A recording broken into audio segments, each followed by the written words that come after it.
Thank you very much, and I call the meeting to order. Greetings, everybody, and welcome. And it's so nice to hear other people enjoying the nice weather and seeing that around. If you want to come to Saskatchewan, you're welcome to deal with the snow that we're dealing with there, but that's okay. We'll leave that alone. Welcome to meeting number 16 of the House Commons Standing Committee on Government Operations and Estimates. Today we will hear from the Minister of Public Services and Procurement and officials regarding the main estimates 2022-2023, the departmental plans, and her mandate letter. Today's meeting is taking place in hybrid format pursuant to House Order of November 25, 2021. Members are attending in person in the room and remotely using the Zoom application. Regarding the speaking list, the committee clerk and I will do our best that we can to maintain a consolidated order of speaking for all members whether you're participating virtually or here in person. I'd like to take this opportunity to remind all participants to this meeting that screenshots and taking photos of your screen is not permitted. Given the ongoing pandemic situation and in light of the recommendations from public health authorities, as well as the directive of the Board of Internal Economy on October 19, 2021, and to remain healthy and safe, the following is recommended for all those attending the meeting in person. Anyone with symptoms should participate by Zoom and not attend the meeting in person. Everyone must maintain 2-meter physical distancing, whether seated or standing. Everyone must wear a non-medical mask when circulating in the room. It is recommended in the strongest possible terms that members wear their mask at all times, including when seated. Non-medical masks, which provide better clarity over cloth masks, are available in the room. Everyone present must maintain proper hand hygiene using the hand sanitizer at the room entrance.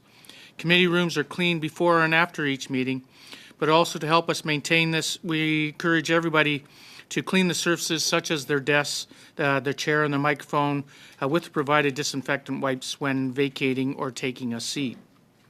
As the chair, I will be enforcing these measures for the duration of the meeting, and I thank members in advance for their cooperation. And I thank those who came today and dealing with the short little issues we had with the technology, and appreciate your bearing with us. It's nice to have everybody here officially. That's why it's helpful that we have people show up to try and get to us at least 5-10 minutes earlier such that we can do that and start on time. With that said, I would like to welcome the Minister of Public Service and Procurement here and her colleagues, and I would invite the Minister to make her opening statement, please. Okay, thank you, Mr. Chair. Good afternoon, everyone. Committee members, thanks for inviting me to appear before you today. Let me begin by acknowledging that I'm participating from my hometown of Hamilton, which is located on the traditional territory of the Haudenosaunee and Anishinaabe peoples. With me are from PSPC, my Deputy Minister, Paul Thompson, and Associate Deputy Minister Ariane Reza, as well as other department officials. From SSC, President Sony Perron, and Assistant Deputy Minister and Chief Financial Officer Samantha Hazen, as well as other department officials. I'm pleased to be here for the first time as Minister of Public Services and Procurement and Minister responsible for Shared Services Canada to discuss my mandate letter, as well as the fiscal year's main estimates and departmental plans for both PSPC and SSC. I also want to take a moment to thank the committee and its members for being so accommodating and agreeing to reschedule my appearance after my medical issue that forced me to cancel the previously scheduled meeting. And I know that you have also offered your get well wishes to me through my parliamentary secretary, and I'm deeply grateful for that. Mr. Chair, PSPC has a wide-ranging mandate and touches on many aspects of daily and long-term government operations. As a common service provider, the department works to support the whole of government as it serves Canadians, from procurement to managing government buildings and to being the pay and pension administrator for the public service and more. Similarly, SSC delivers a wide array of IT services to government organizations so that they in turn are positioned to deliver digital programs and services that meet the needs of Canadians. The array of commitments I have been asked to deliver on are complex, multi-year, and often multi-mandate endeavors. Many of these priorities build on work led by my predecessors, and I'm honored to continue delivering these important commitments for the benefit of all Canadians. Let me begin by speaking about the important role PSPC continues to play to support Canada's ongoing response to the pandemic. While our aggressive procurement approach has resulted in a secure supply of vaccines and PPE, there is still more to do.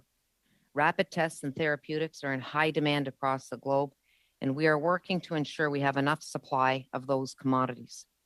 We will continue working closely with our public health counterparts to secure whatever is needed as we make our way to the other side of this pandemic. To date, Canada has procured and received 604 million rapid antigen tests, 598 million of which have been distributed to provinces and territories. We have contracts with 9 different therapeutic treatments, giving us access to 1.7 million treatment courses. Canada has contracts in place with the world's leading vaccine suppliers for all vaccines currently approved by Health Canada, as well as access to supplies of future formulations that will protect us against variants. Today, the Prime Minister announced the next steps in ensuring Canada has a secure domestic supply of the latest vaccines through an agreement with Moderna to set up a manufacturing facility in the Montreal region. Tens of millions of N95 respirators are being produced in Canada every month, thanks to our long-term contracts with Medicom and 3M. In short, Mr. Chair, PSPC and our whole team continues to deliver for Canada and Canadians as we work to finish the fight against COVID-19. At the same time, another crisis has emerged on the world stage, requiring a global response. We have all witnessed the horrors unfolding in the Ukraine following Russia's unprovoked and unjustified attack on that sovereign nation. Now more than ever, since the Second World War, it is essential for all democratic nations to stand united and unfaltering in our support of Ukrainian sovereignty. We are working with our partners in government and abroad to facilitate and provide the necessary logistics in order to support the government of Ukraine as well as the people of Ukraine, both for those who are staying to fight and for those who are fleeing the horrific violence. Additionally, when it comes to protecting Canadians, our government is dedicated to ensuring that the Canadian Armed Forces have what they need to deliver on commitments at home and abroad. Mr. Chair, I can tell you that we continue with ongoing delivery of defense procurements. That includes the purchase of new fighter jets for the Royal Canadian Air Force. Following a rigorous evaluation of the proposals, the government has entered into the finalization phase of the process with the United States and Lockheed Martin. We are on track to reach an agreement later this year with delivery of the aircraft as early as 2025. We also continue to work with our partners to renew the fleets of the Canadian Coast Guard and the Royal Canadian Navy. Shipbuilding is a complex and challenging process and work, and we always seek to make improvements so that we can meet the objectives of the National Shipbuilding Strategy. Procurement is an important part of my mandate. It's also a powerful lever that we will be using to drive just and inclusive economic prosperity. Mr. Chair, I'm very happy to say we are making progress in this regard. For example, as we continue to walk the path of reconciliation, we are leading the implementation of a requirement to ensure that a minimum of 5% of the value of federal contracts are held by businesses led by Indigenous peoples, First Nations, Inuit, and Métis. More broadly, my department has launched a supplier diversity action plan that includes pilot projects to increase the participation of underrepresented groups in federal procurement. For example, our Black Business Procurement Pilot Project led to the government awarding a series of contracts, and we received important feedback from the community about the process. Pilot projects such as this one are guiding changes to policies and processes that will help remove barriers to full participation in procurement for all suppliers. Mr. Chair, in addition to leveling the playing field for underrepresented businesses, we are doing our part to tackle forced labor. This is a concerning reality internationally, and we will support the Minister of Labor in introducing and implementing legislation that keeps our supply chains free of human rights abuses. In the meantime, we have introduced clauses in our contracts that place the onus on suppliers to keep their supply chains free of forced labor. Those that fail to do so will have their contracts terminated. The department has other important work underway, including the renovation and rehabilitation of the parliamentary precinct. This is a highly complex, multi-decade work that will continue to honor our history while ensuring that these iconic buildings meet the needs of the 21st century Parliament. Mr. Chair, my department also continues to support environmental sustainability on government operations. As an example of this, our energy service acquisition program, we are modernizing the district energy system that heats and cools 80 buildings in the National Capital Region. We have already cut greenhouse gas emissions by 57% from the baseline year of 2005, and we are on track of meeting our goal of being net zero by 2030. Mr. Chair, public servants have worked tirelessly to support these and so many other government efforts. Like all workers, they deserve to be paid accurately and on time. This remains a top priority, and we continue our efforts to resolve the backlog of pay transactions and stabilize pay operations. Concurrently, Shared Services Canada is advancing work on the next generation human resource and pay solution, one that is flexible, modern, and integrated. Like PSPC, Shared Services Canada plays a vital role in supporting government operations. Of note, SSC is working on several fronts to provide public servants with modern tools, updated government IT systems, and deliver digital services to Canadians that are secure, reliable, and easy to use at any time from any device.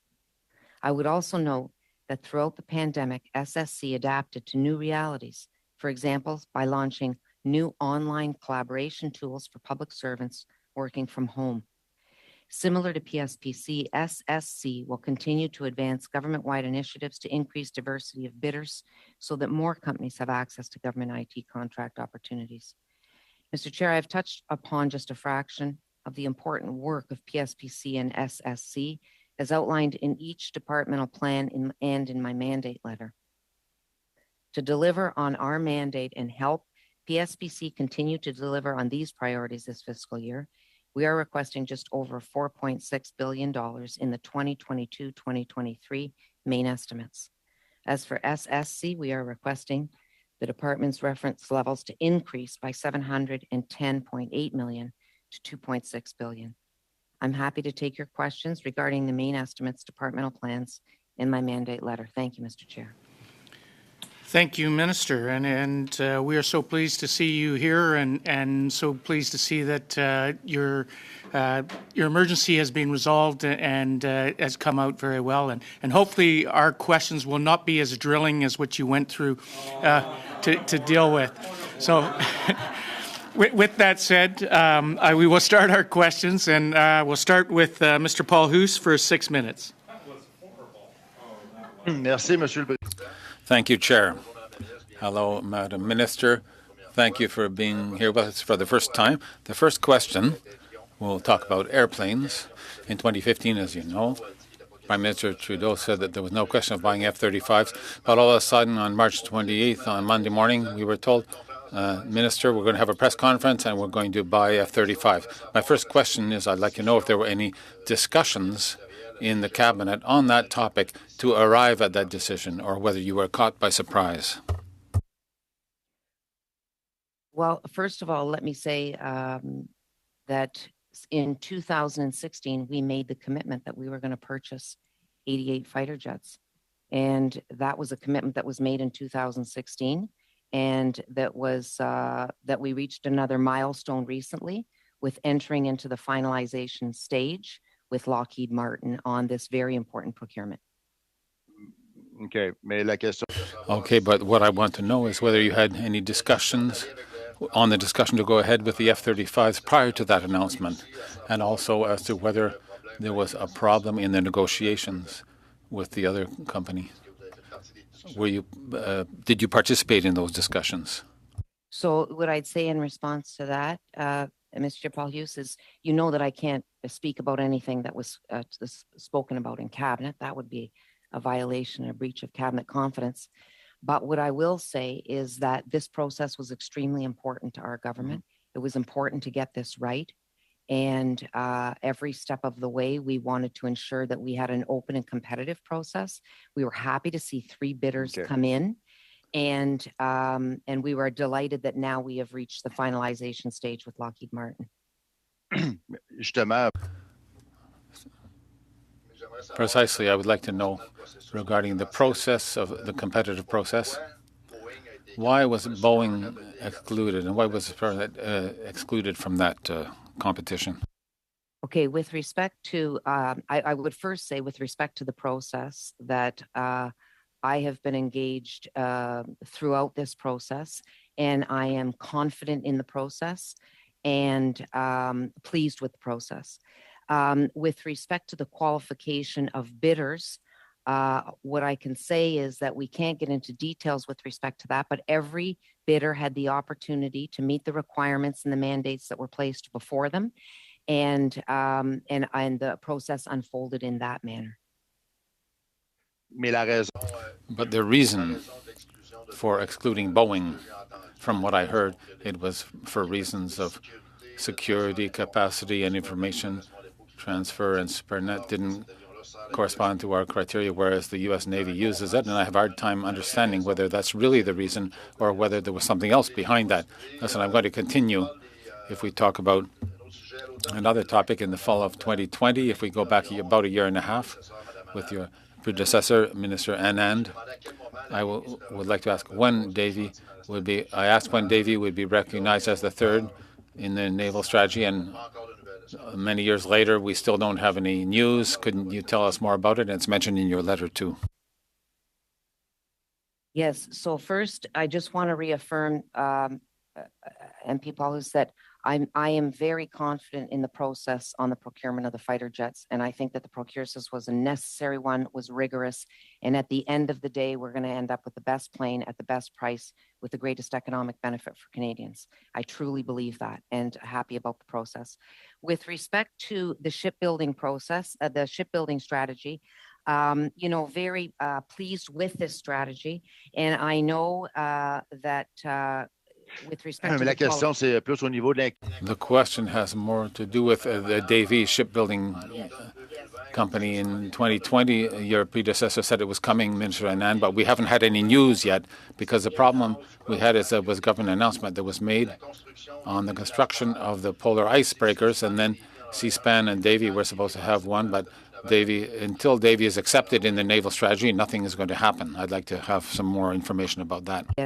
Yes. So an important question, and happy to provide the update on that. What I will say is that we are working very closely with Davie on the qualification to be the third shipyard. We are engaging with them on an ongoing basis, working with them every step of the way. We know that Davie is a strong, reliable partner and is doing significant work to help the government deliver for Canadians. And we look forward to continuing to work with Davie in this process. And we will see the process through, but the engagement is constant, and both parties working very hard together to get through this process. Parfait. Fine. Thank you.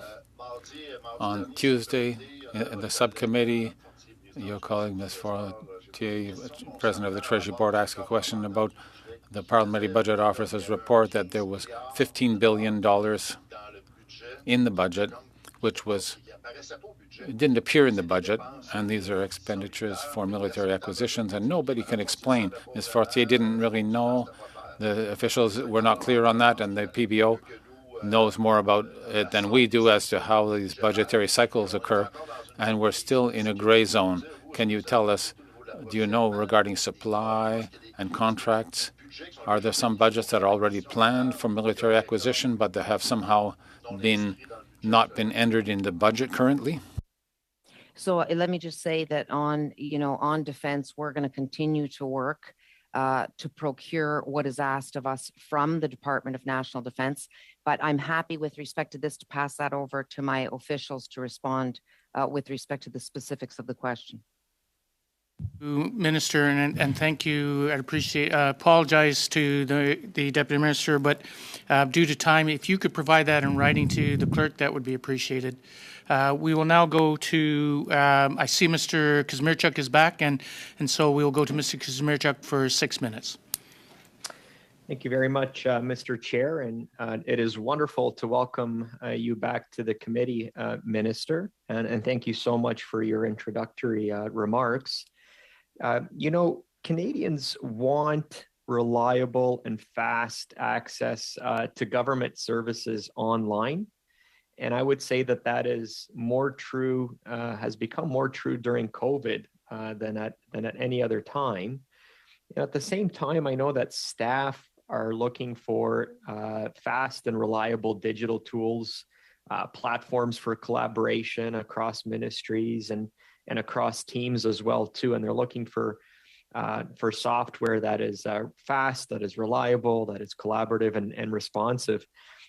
In the main estimates, we see a transfer of $158.8 million from other government departments, OGD, to Shared Services Canada, SSC, for the Government of Canada Information Technology Enterprise Service Model. Can you provide us with the purpose of this funding?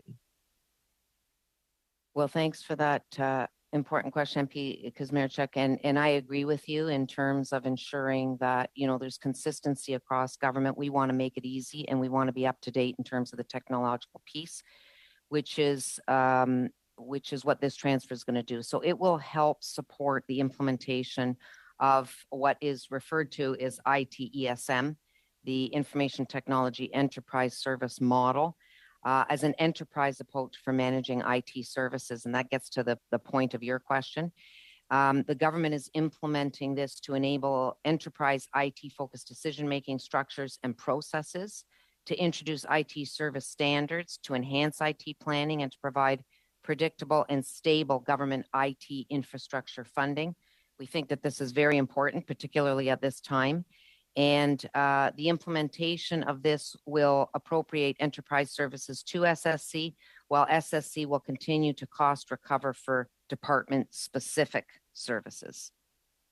Now, Minister, as I understand it, this is part of SSC 3.0 approach, the enterprise approach. And I just wanted to ask you, is it more internal facing in terms of helping out sort of officials and public servants sort of work together, or is this also going to help user experience? Is that also part of this investment and this new approach 3.0? So my understanding is it's more expansive, but I'm happy to turn that over to Sunny to expand on that. Thank you, Minister. Mr. Chair, the work around 3.0 is about creating a platform that does allow public servants to work internally effectively, but serving Canadian with the right digital tools. So it's both. When it comes to the $158 million that you referred earlier, it's about eliminating a lot of the transactional between the department, because this money is not new spending. It's just that it has been consolidated. Shared Service Canada is providing the service to all the department without having transaction for every demand. It will also help us to optimize around mobile phones, around email, around mainframe services. Mainframe is the tool that many of the large department providing service directly to Canadian are using to process a magnitude of data. So it's important. It's changing the done rather than having 40 departments doing on their own and passing order. It enables SSC to provide the services in a seamless way, try to gain efficiency, and continue to reinvest in the infrastructure so we secure, we stabilize, we make it reliable over time. So we eliminate a lot of the transaction around it. We make it simple for the enterprise with the right solution. Yeah, that's amazing to hear, and especially knowing just how complex the digital world is and in government across so many ministries and across so many employees. So that's terrific. I really do appreciate that.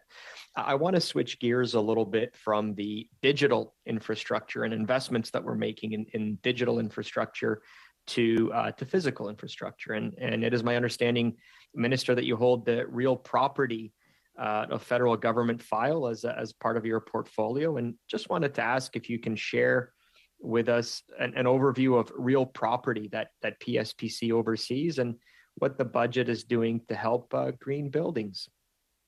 So I think it's an important question because where we have opportunities like this to demonstrate leadership and where we have control with respect to buildings, we have an opportunity to move forward, to demonstrate our commitment to take action to reduce greenhouse gas emissions from our buildings.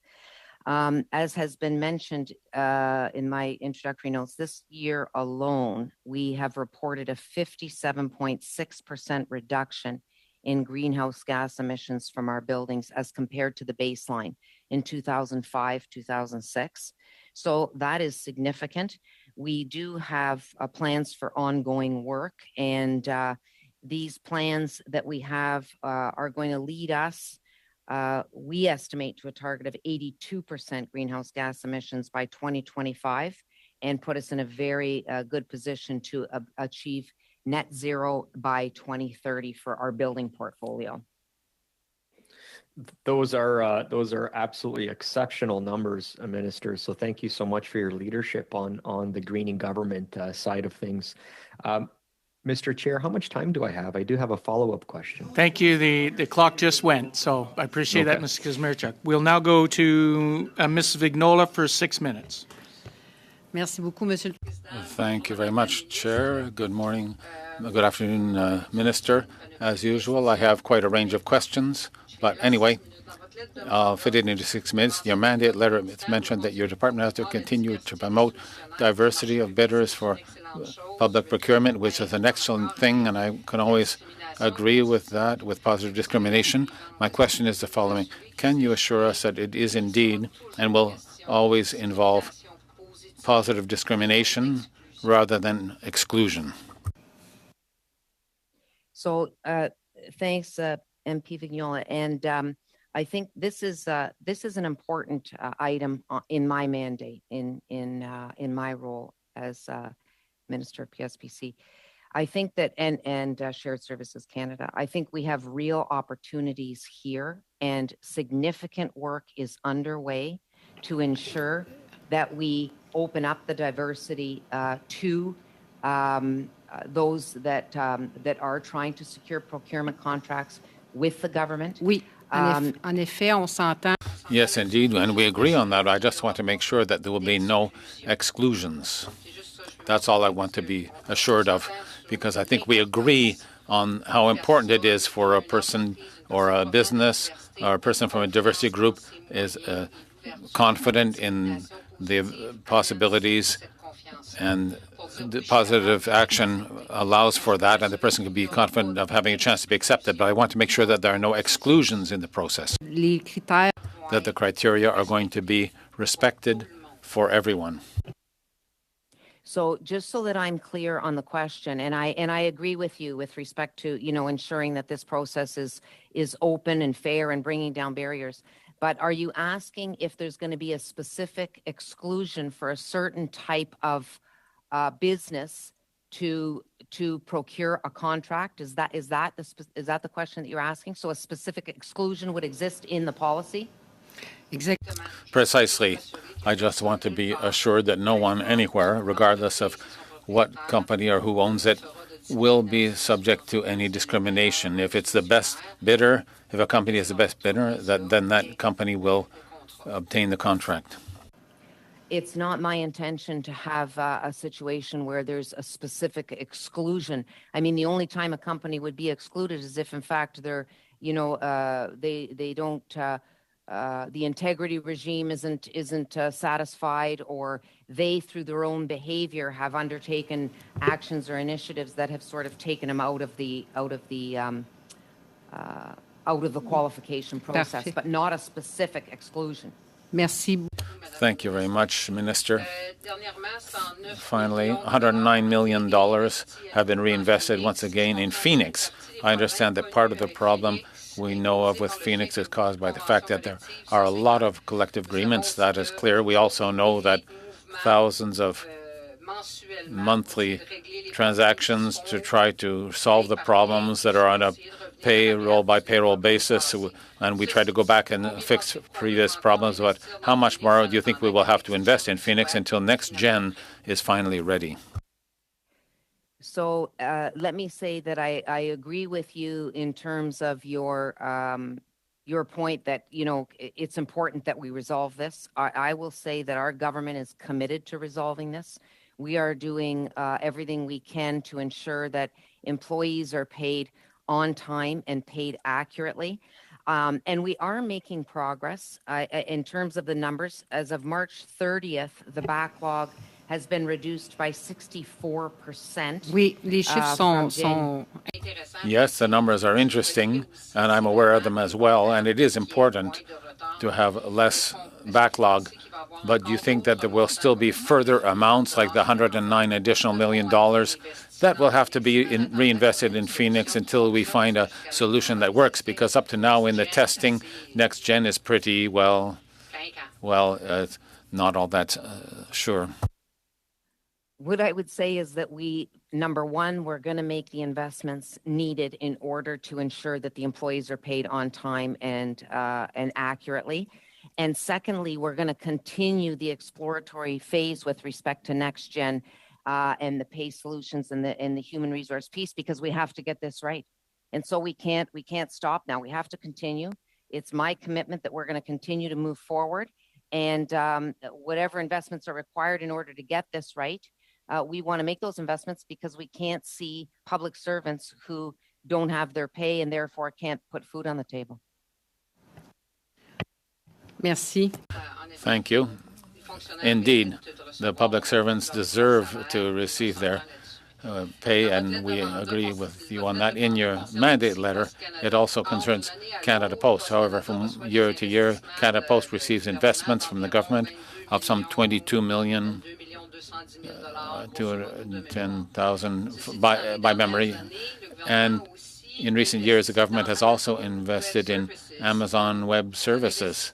So this is an investment which appears to fit in with a direct competitor to Canada Post, another competitor, FedEx and UPS. So I think we've talked about this before. Canada Post needs to modernize.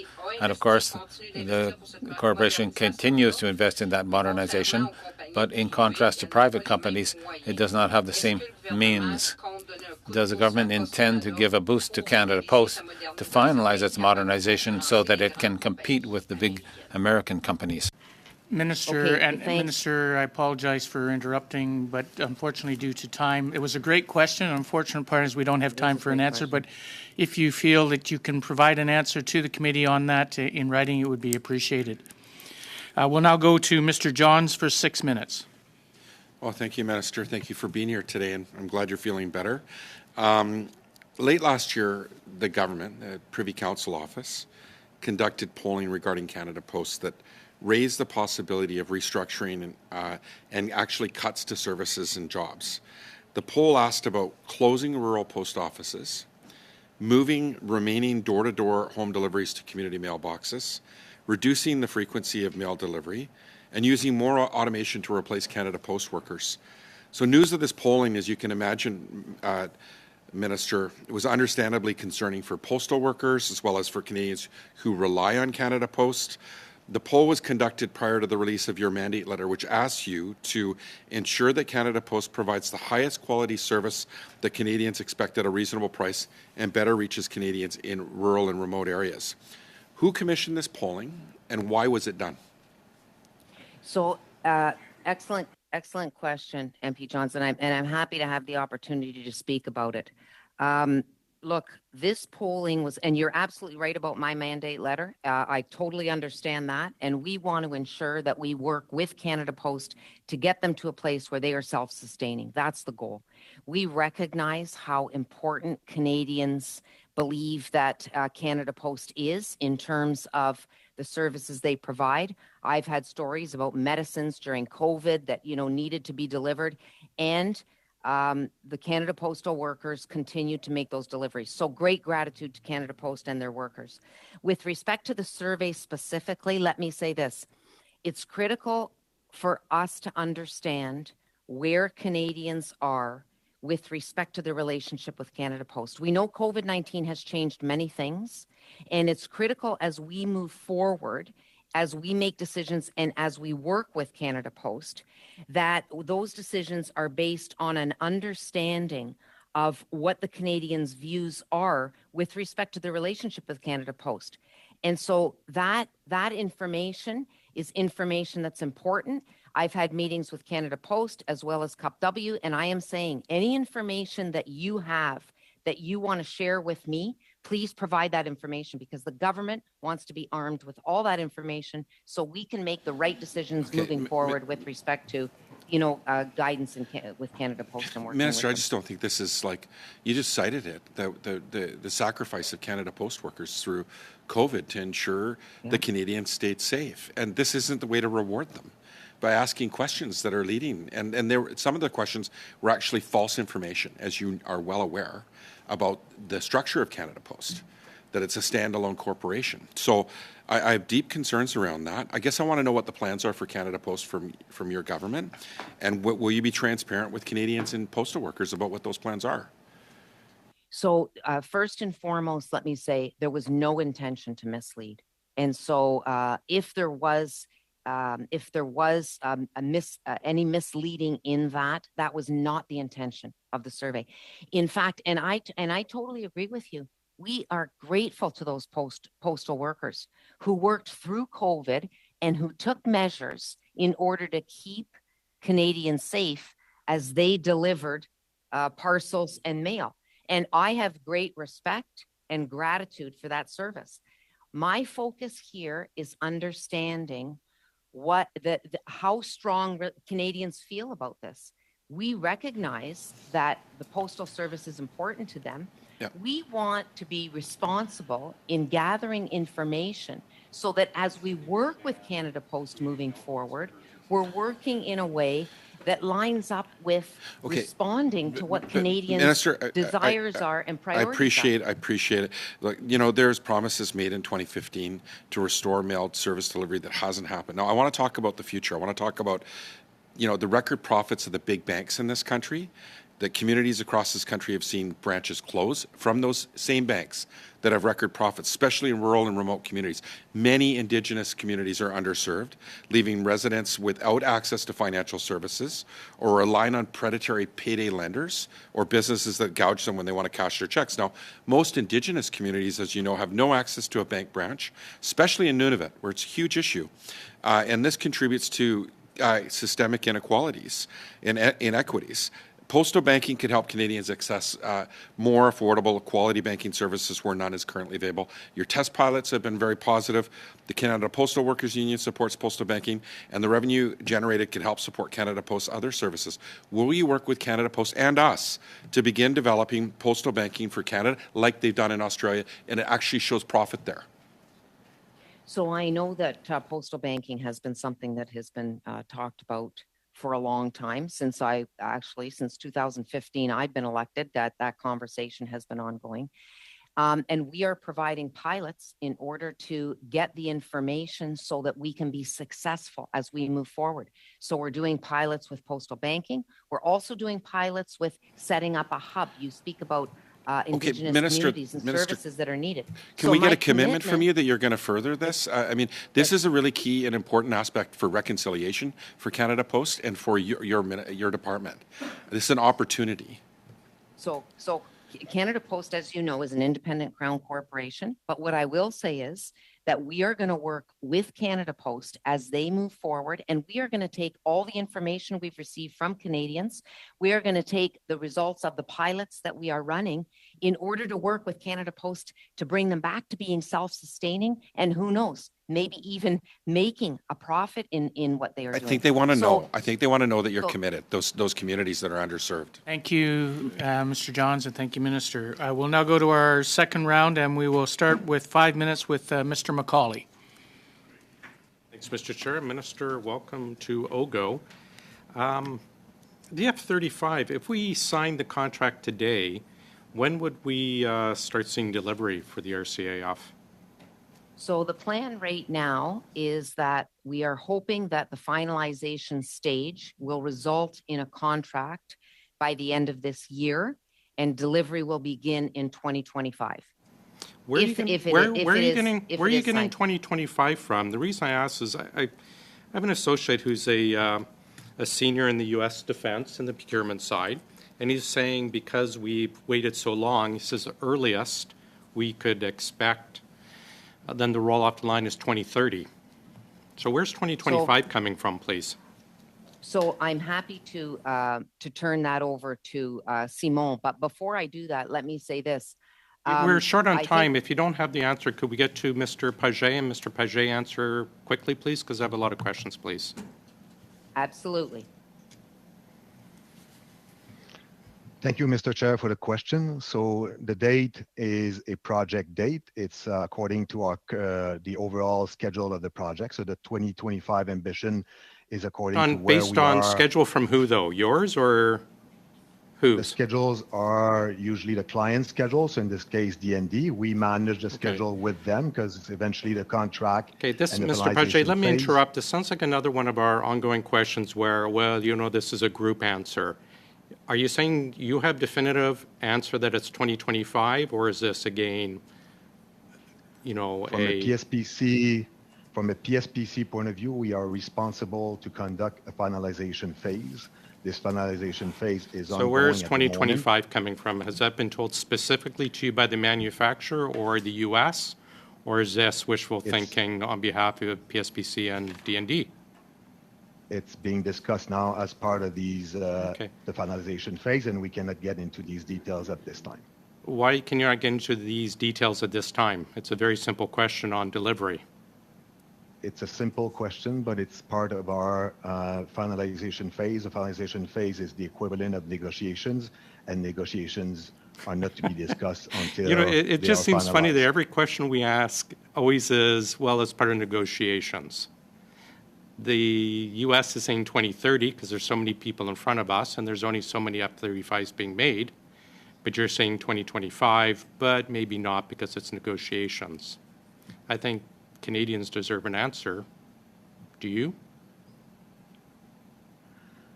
The ambition through the finalization phase, our finalization phase are ongoing now. The schedule is a key piece of it, and so are other key pieces. So where did we are- 2025 come from if it's part of a negotiation you can't discuss? Where did that number come from then?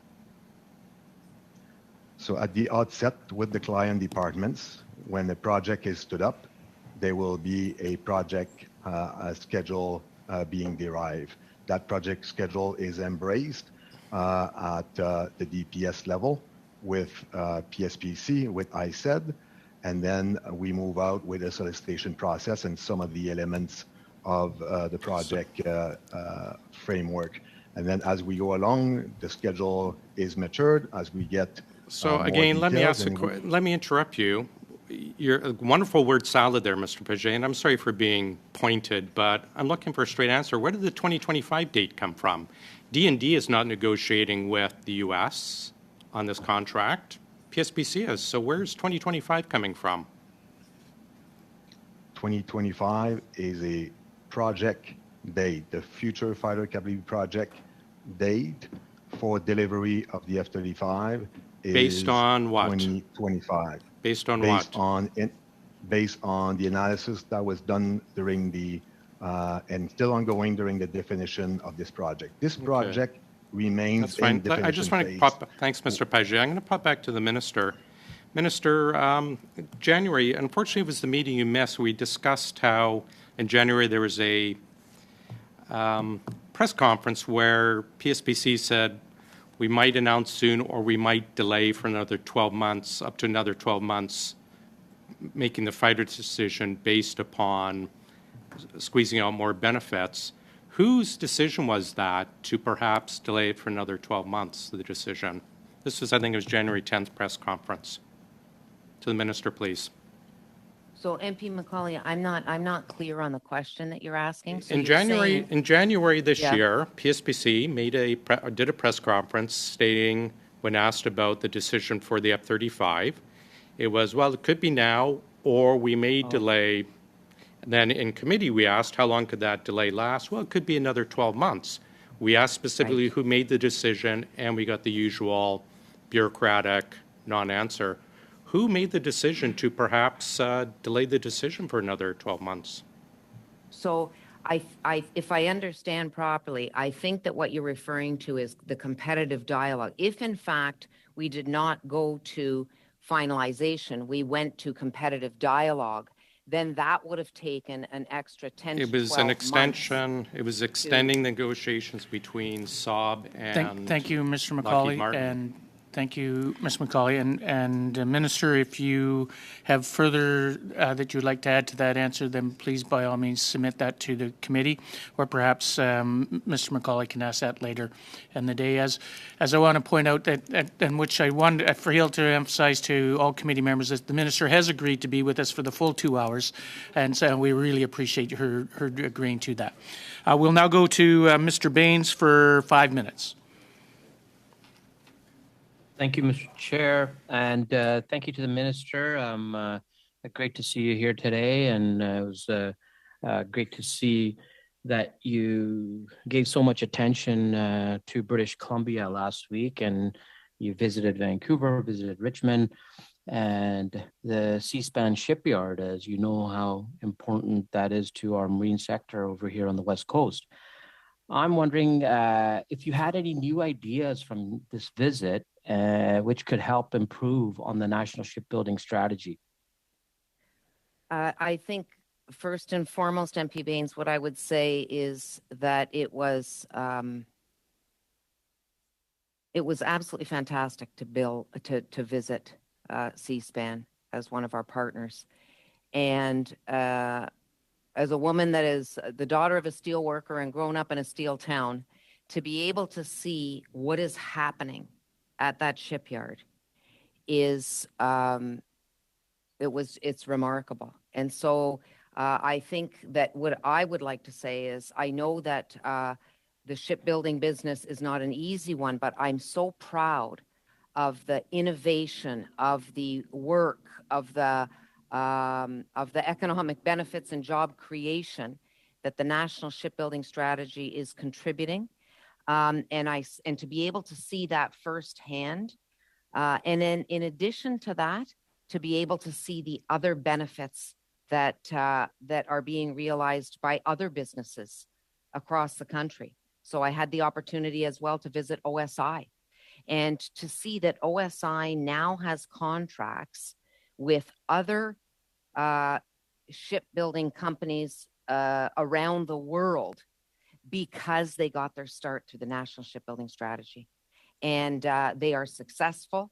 Their employees they have to hire more employees. The demand for employees is skyrocketing, and so it was a fantastic visit, and really helped me appreciate what an amazing endeavor that is undertaken in our shipyards. To see it firsthand was really remarkable. Thank you for that. And, can you tell us a little bit how you and your team work with these shipyards to develop the delivery schedules, what oversights you have once the ships are being built? What's that process, your involvement there? Yeah. So it's an important question, and but I will say that there has been challenges, and I recognize and understand that.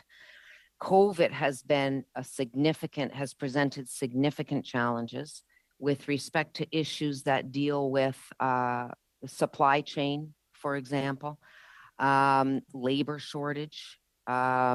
So there have been issues that have been challenging. I recognize that. But my department is working very closely with the shipyards, and I would ask Simon just to weigh in here to talk a little bit about the day-to-day work that the department is doing with the ship builders, because I think it's important. Thank you, Simon. Thank you, Minister. Thank you, Mr. Chair. Thank you, Minister. So there's a few things that we are doing with the shipyard. And we do this on a very continuous basis through the governance that we have established with those shipyards, through the umbrella agreements and through our contracts that we manage with them. One of the key one that I would like to highlight is the earned value management discipline that we have instilled within the National Shipbuilding Strategy Enterprise, not only with Vancouver Shipyard, but also with other shipyards. This earned value management discipline enables us to tie some key data from a scope, schedule, and cost point of view, and really almost in real time monitor the progress of our projects. We do this for every project and implementation. And we also want to do this for all the upcoming projects and eventually improve our tools and put that across the entire NSS. Also with Vancouver Shipyard, we are looking at specific data from a workforce management. As just highlighted by our minister, labor in our shipyards right now with the COVID impact is difficult to manage. And we're trying to have a very granular look at what's going on from a workforce point of view within the shipyard and how it impacts each one of our projects.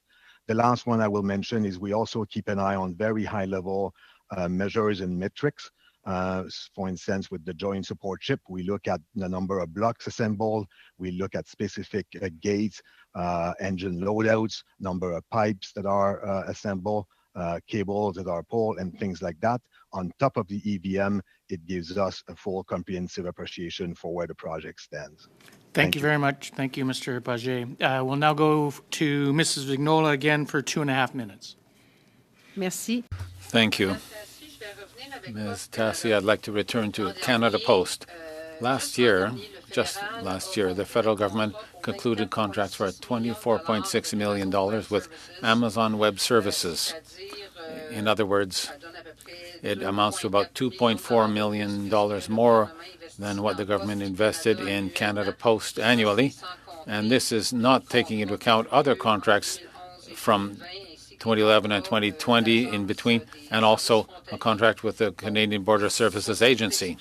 So that's outside of that $24.6 million. So is it normal for the government and the agencies to do business with American companies instead of doing business with a Crown corporation? Doesn't that send out a message that the said Crown corporation is not even competitive enough to serve the government adequately? Is that not a sign, a clear sign, that it's time to invest at home for services to our fellow citizens? Well, thank you for that question, and I'm pleased that we've had the opportunity to come back to it because I did want a time to respond to it.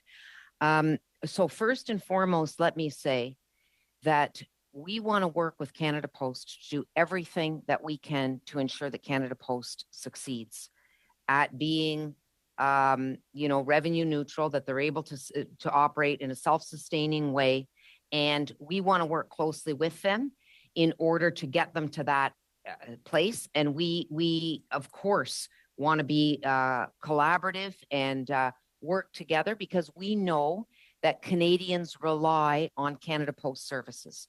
So that's why it's important that we gather the information and do the other things that we are doing.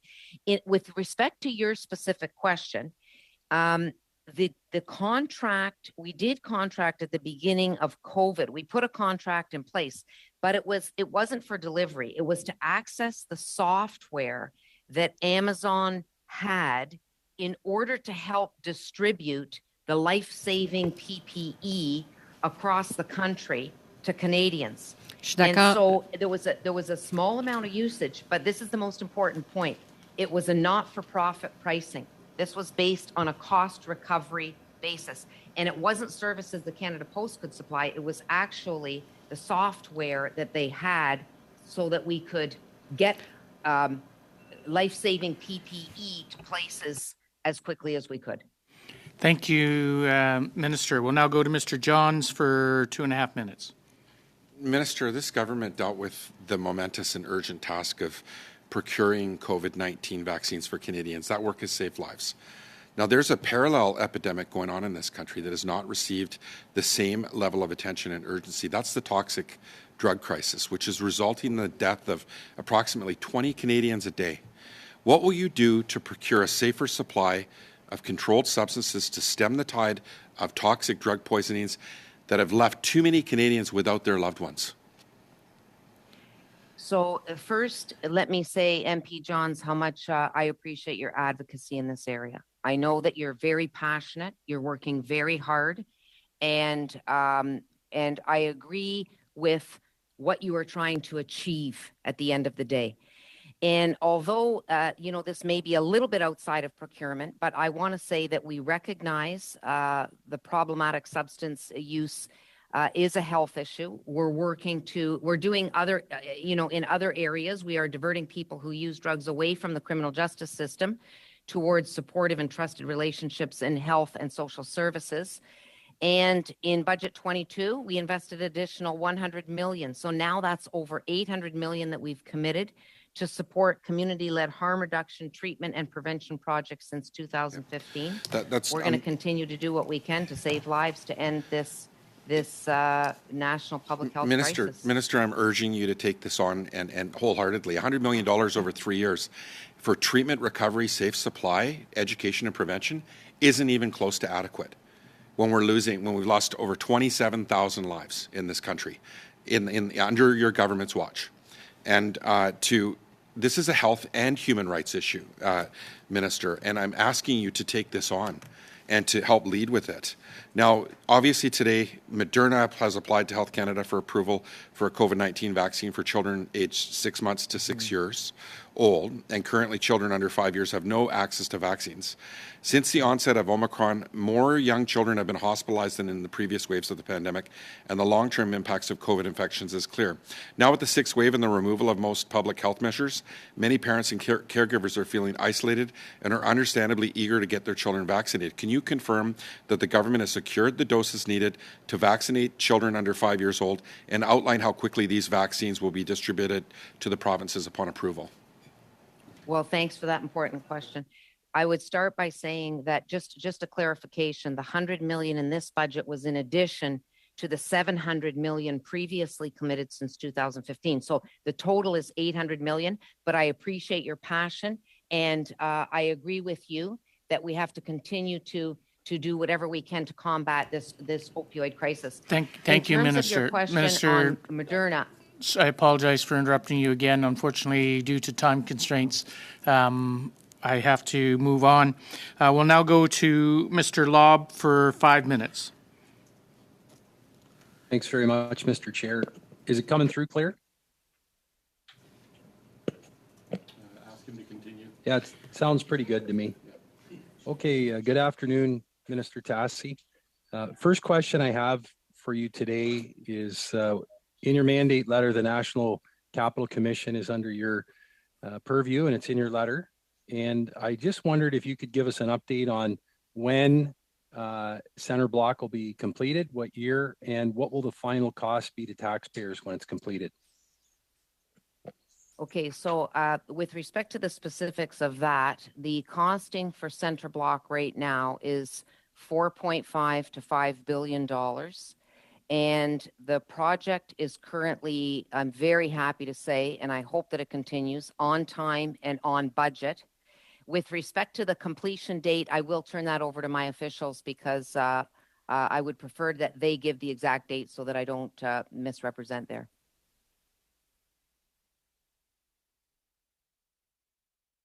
So, yes. Sorry.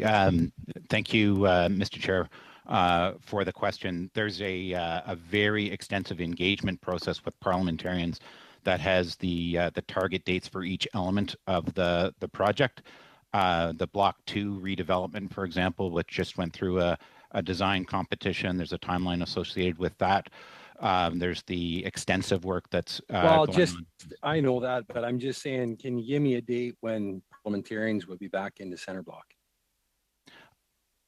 That date is certainly available. I don't have it at my fingertips, unfortunately. I'll kind of. Well, Wojo does. Wojo's on. He's got it.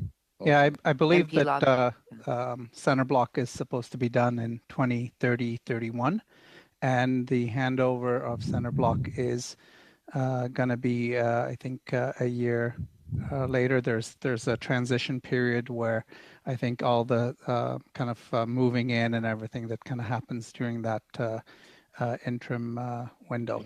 Thanks.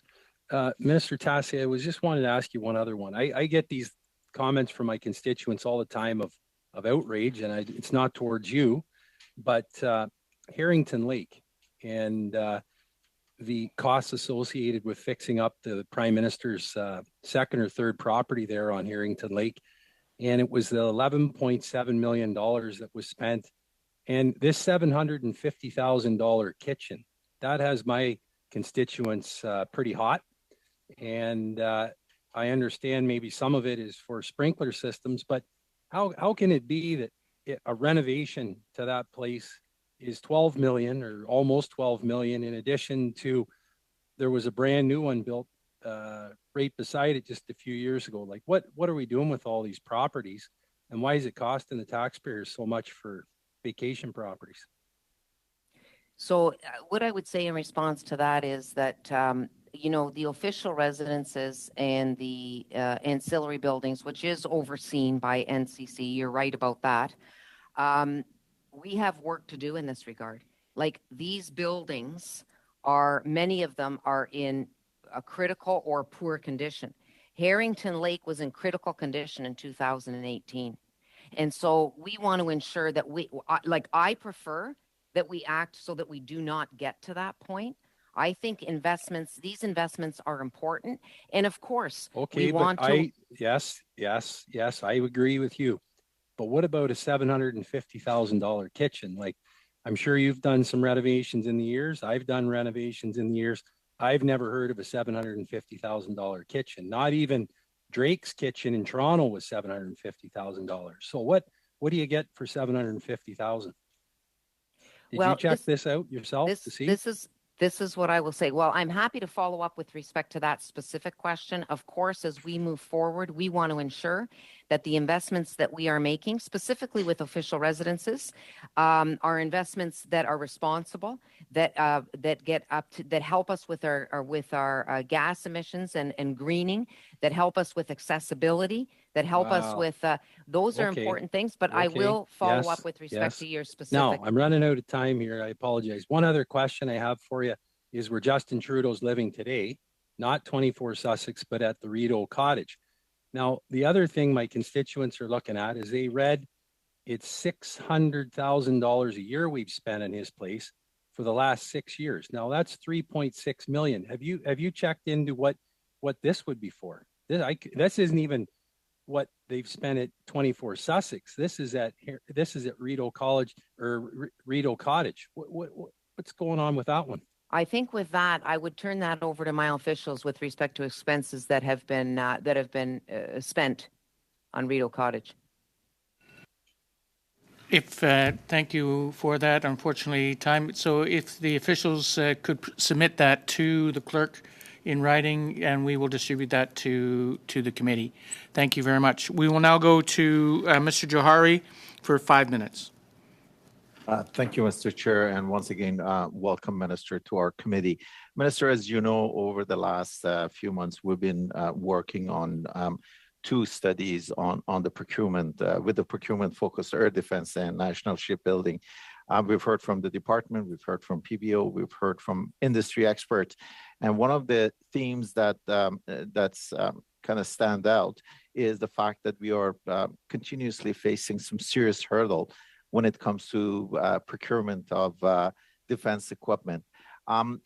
Based on your experience and with the updates that you're getting and observation you're making, what are these hurdles in, let's say over the last decade, and how the new procurement process is to improve not only the procurement process, but also the project management, the oversight, and the reporting that's required to ensure not only these hurdles are highlighted, but we have a way of managing it. Well, thanks for that question, MP Johari. So I would think, that what I would say is that in strong, secure, and engaged, the defense procurement is strong for Canada in that, in our strong, secure, and engaged commitment. And in fact, 2/3 of the projects in Strong, Secure, and Engaged are either in the implementation stage, near completion, or completion. So we do have a strong record for delivering. Yes, there have been some obstacles. COVID-19 is an example of an obstacle that we have had to face, which has put pressure on supply chains, which has put pressure on labor. But I would say that we are moving forward despite these things, and we're going to continue to work hard to ensure that we procure what is necessary for our military. Thank you. You talked about Strong, Secure, and Engage. We've also heard that there's some investments is going to be made on NORAD, but there's another aspect that I think we've been criticized as a country, and that's the cybersecurity. And the lack of proper implementation of the cybersecurity.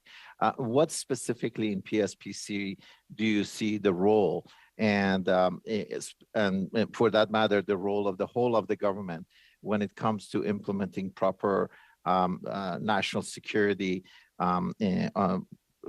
with cybersecurity be in the front of it, and what kind of funding allocation has been made, or you're engaged in negotiating?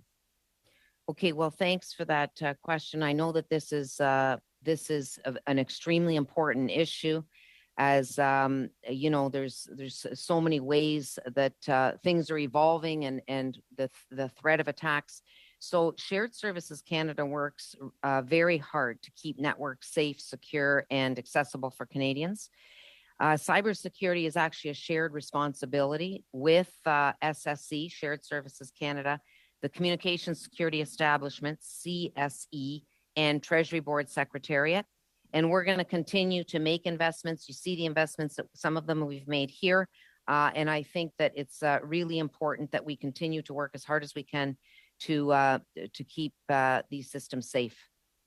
Yeah, well, I appreciate that. That's the general direction that we should be moving.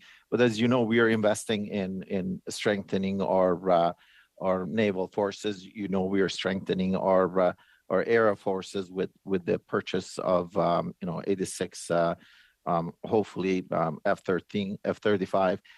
We are also looking in investing, from what I'm hearing, about $1 billion in NORAD modernization.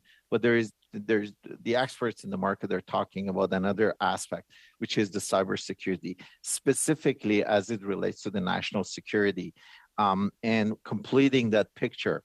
Is there any discussion that your department is engaged in on focusing on cybersecurity, and not more from our internal network, but also as part of the national defense? Okay, I would actually turn that over to my officials. Thank you, Minister.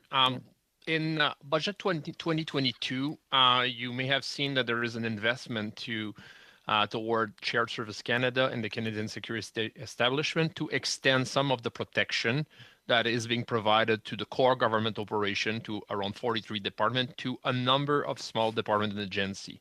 And the reading of the NSECOP report was that this protection is essential, and in order to enhance the posturing, the posture of the government and agencies and departments, these services need to be extended. So in the last budget, there was an investment of around $174 million over 5 years that will allow SSC and CSC to extend that coverage of 5 key services that serve as our defense for the core government operation. There is also, like the minister said, in the main estimate, a number of investments that will help to improve the posture. This is only about... Thank you, Mr. Chair. Thank you, Mr. Perron. And if you have further addition to your answer, if you would submit that to us, we would appreciate that. We'll now go to Mr. Paul Hoos for 5 minutes. Merci, Monsieur. Thank you, Chair. Minister, concerning defense supply, for a number of years we have been having a problem.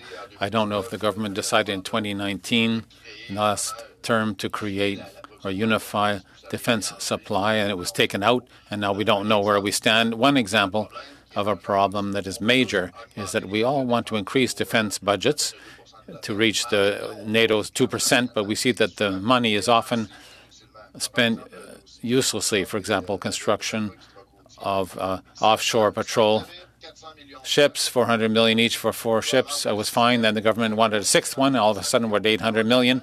And then we learned that out of a total of 2.8 billion, now the bill is 4.3 billion. So when we ask a question as to why 1.5 billion more, we're told, well, you know. So my question, Minister, is there some way in defense in Canada to invest, to get equipment for the right price, and to stop having these cost increases that come out of nowhere and that are hard to justify?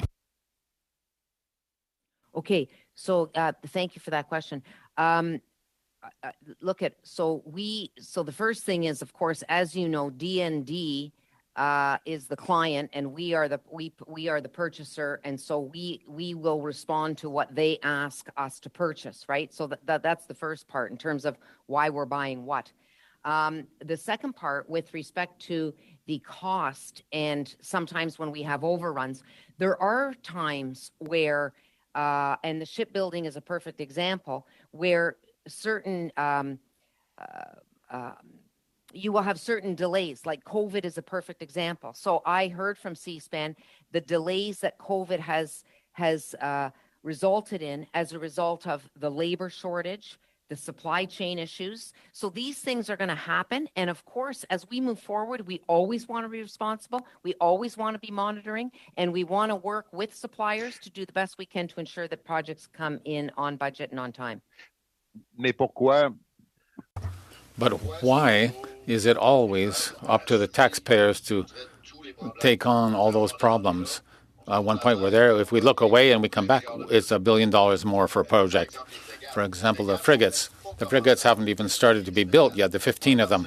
We started with a 27 billion budget, and now the parliamentary budget officer says it's 77 billion, and the government has numbers of 50 or 60 still. We haven't even started building them, and it's really shooting up. So somebody must be laughing at us somewhere along the way. So are you working to establish some more stricter means to avoid cost overruns that the taxpayers have to pay? And we're not even talking about inflation. With current inflation, I imagine it's going to shoot up even further. So how can we make ends meet and have a defense supply that is effective and according to the planned prices? So I will say that fiscal responsibility and accountability is extremely important to me. As we move forward, we, of course, have to work very closely with the suppliers that we enter into contracts with. But with respect to the specific cases that you've mentioned, I would turn that over to my officials who can comment specifically on the example that you have given. Okay. Merci, Monsieur le Président. Thank you for the question, Chair. And if I can follow up on what the Minister said and take an example of the ship that you mentioned, the Canadian combat ship. Yes, we do very specific things to contain costs and to keep things within the budget envelopes that we have. We have specific meetings with the shipbuilders and with the Royal Canadian Navy, because we have to look into the needs and understand what the needs are, understand where we stand with inflation, and understand the technology and how much that technology will be updated and how often. There are a lot of elements, and we have very specific meetings on those aspects. I can confirm that, and they're underway now because we're refining the design now. The designs for our ships now, you have to take into account that these are unique designs. They're first-class, unique designs based on lessons learned that are new to everyone. So it's not easy to put all of that into an envelope in terms of cost, scheduling, and a return to an economic return for Canada, but we're trying to do so. And if you can allow the comment, we're in direct discussions with Great Britain and with our colleagues in Australia who are doing the same project as we are in terms of the hull. It's quite different when it comes to the combat systems, but we have officials visiting and we're in consultation with them, and we are trying to learn the best we can from their experience as well. Thank you. Thank you, Mr. Paul Hoos. We'll now go to Mrs. Thompson for 5 minutes. Thank you, Mr. Chair, and welcome, Minister Tassi. It's really nice to see you here. I worked frontline for the first 3 waves of COVID, and so it's incredible to me that I'm now going to ask you about the 6th wave. And certainly, if you could speak to funding, any funding that's allocated for a continuous wave within this COVID-19 pandemic, and also have the previous efforts around securing PPE, vaccines, and rapid tests to protect Canadians from this and future waves, where we are with existing supplies. Well, thanks, MP Thompson. Thanks for your work. Look, this is what I will say is that this is absolutely a whole of government approach. We came together because we recognized that the most important thing was the health and safety of Canadians. And this took an effort where partners were brought together across this country in order to provide everything that was needed to keep Canadians safe. I mean, when you think of where we've come, when this descended upon us, when COVID-19 descended upon us, we didn't even have a vaccine that was approved. Now we are in a position, so we entered into agreements with 7 vaccine suppliers. And to this day, and I thank my predecessor, I can't take credit for this, but we have sufficient supply of vaccines for every Canadian to get their full complement of what they are eligible to. And we know that vaccination is the best way to protect Canadians during COVID. So that's one piece that I would say. The second part I would say is that, you know, we have to thank businesses. And we know that local businesses pivoted and tried to respond to the needs that were there. They retooled, they invested, they took risks in order to do that. We wanted to invest in as much domestic supply and capacity as we possibly could. 42% of the money that we spent was on domestic supply. There were times where we had to reach out because we needed to get the life-saving PPE here, and we weren't going to risk the health and safety of Canadians, so we did that. But when I look to date where we're at, I mean, now we have contracts with Medicom, for example, who responded to Canada's call to action early to produce 20 million N95 respirators and 24 million surgical masks per year for the next 10 years, and they are up and running in Montreal. We look at the announcement the Prime Minister made today with respect to working with Moderna, who is, you know, looking here to provide a vaccine supply. So, you know, it was, but I will say and give credit, it was a whole of government approach. I think everyone realized that we need to come together and put the health and safety of Canadians first, and I think we did that. Thank you. And leading a community health center in those early days, I can certainly attest to the work that the PSPC did to really respond in a very timely manner. And sort of back to the 6th wave, I mean, we're now seeing the BA2 variant, and this certainly is a concern for many. Some provinces have opened up an eligibility for a 4th vaccine shot. Would you mind speaking to the use of therapeutics to relieve COVID symptoms in medical circles? And does Canada have the use of therapeutics, and when did they come into Canada? And so if you're able to have time to answer this part, do we have future contracts for therapeutics? Thank you. Okay, thanks for that important question. And I think we've all heard doctors, medical experts talking about this as another really important tool, and it is an important tool. So, you know, these treatments are important to have in Canada. We did, particularly for high-risk groups and immune-compromised, like the therapeutics are targeted for different groups, but this group in particular, we did, with the approval of Pfizer's antiviral treatment, Paxlovid, we, in anticipation of the approval, secured 1 million courses of the treatment in December.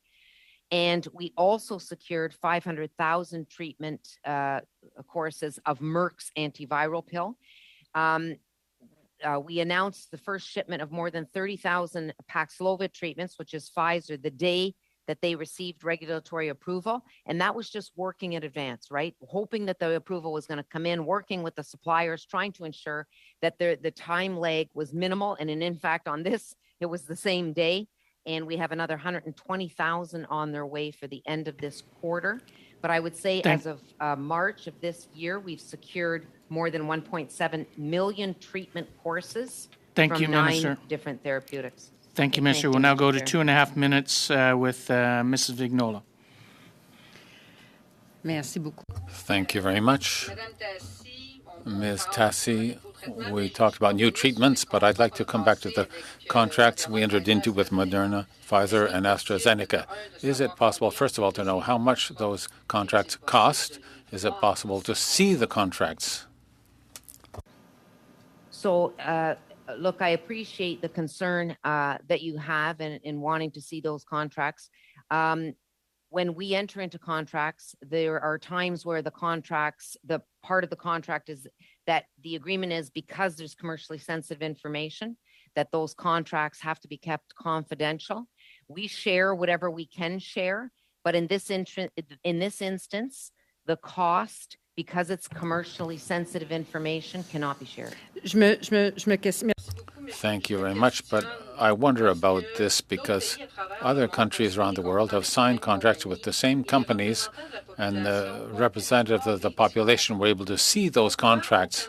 Why is it that in Canada there are clauses that prevent the population's representatives from seeing the contracts and from finding out how much it costs? Everyone is pleased to be protected. A good job, that's clear. But nevertheless, we like to know how much of our tax dollars, our taxes went into that. And here in Canada, we cannot find out, whereas elsewhere they can. Why is there this kind of murkiness surrounding something that we paid for out of our own pockets? And if we want people to be made aware, there's no better way than to tell them how much it costs so that they can be even more careful about their health. Yes, I understand your question. And what I would say in response is this. If, in fact, a supplier we don't want to risk the health and safety of Canadians by not getting a contract because we can't sign the contract because we can't abide by the terms. And because this is commercially sensitive information, we are not able to share what the cost of the vaccine is. We have shared redacted documents with the health committee that has asked. Mais pourquoi on a des clauses de confidentialité que d'autres n'ont pas? Pourquoi on a ces clauses-là? Why do we have confidentiality clauses others don't? Why are those confidentiality clauses, and why did we give ourselves that veil over it? It's not against you or the former minister. I'm just trying to understand the thinking, the logic. If we put a veil on it, why did no one else, elsewhere they didn't put it? Why? Why did we impose that ourselves? Did the companies impose that on Canada? Why on us and not elsewhere? So I know that other countries as well have shared redacted information, but I think because the question is very specific, I would turn that to my officials.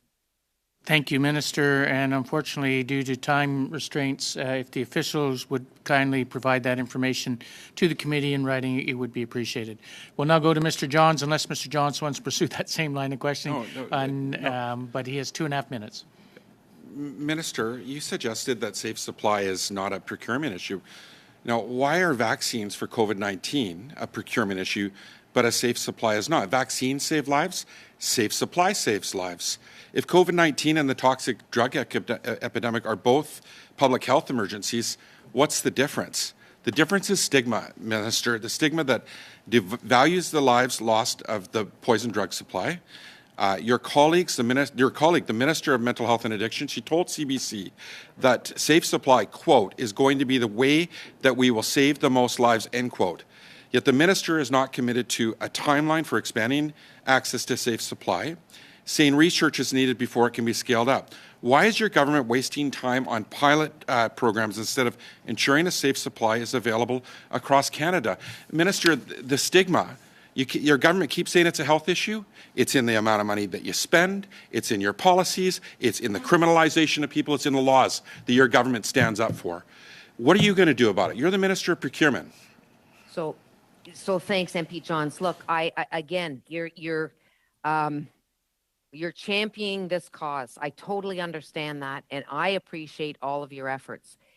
But the departments are the clients. PSPC procures what the departments ask for. So, for example, in defense, we procure what defense brings forward as what they feel that they need in order to protect the military. I get it, Minister, but you're sitting at the cabinet table. 20 people a day are dying. It is the leading killer between the ages of 19 and 39 years old in the province of British Columbia of unnatural death, more than homicide, more than motor vehicle accidents, more than all deaths combined that are unnatural. This is unacceptable. This response is unacceptable, and you're part of a cabinet that hasn't taken action to respond to this crisis. I'm asking you as the procurement minister, reach out to the Minister of Mental Health and Addictions, Minister of Health, and offer what you can do to respond like you did with COVID-19. It has killed more people in my province of British Columbia than COVID-19. And you're the procurement minister, and you got a lot of vaccines to British Columbia. Thank you for that. It saved lives. I need you to get a safe supply to British Columbia and to people across this country. People have to stop dying. Thank you, Mr. Johns. We will now go to Mr. McCauley for 5 minutes. Great. Just a very quick question. I hope for a relatively quick answer. On the F-35, walk me through the next few months between now and us finalizing a deal with them. Correct me if I'm wrong, but I think I heard somewhere where it may end up breaking off at the end. We'll have to go to choice number 2. Is that correct? Can you just walk me through what would happen that could lead to that? And what we're working on right now, is it just price or? So right now, the process in finalization is that I'm getting an, okay, that's corrected now. That the bid that was presented has to be put into a contract, and the details and specifics have to be agreed to by both parties that reflect the bid that was presented. And that we hope is with that if we can get to that point, which we are hopeful that we can, but it's not guaranteed, that would happen before the end of this year. What would be a trigger that would make us walk away and end up with the SOB? I would pass that over to my officials. So thank you, Mr. Chair, for the question. Thank you, Mr. Chair, for the question. So I don't want to speak about specific triggers here. We are in a finalization phase. This is a live procurement process, and this live finalization phase equals in negotiations. So discussing here specific aspect of the procurement is highly delicate. Then to the question about the next few months, we kickstarted the finalization phase a few weeks ago. We expect this finalization phase to unfold over the next few months, and we remain ambitious to have a deal with the right resulting instruments by the end of 2022. Sorry, Mr. Ponchet, let me interrupt.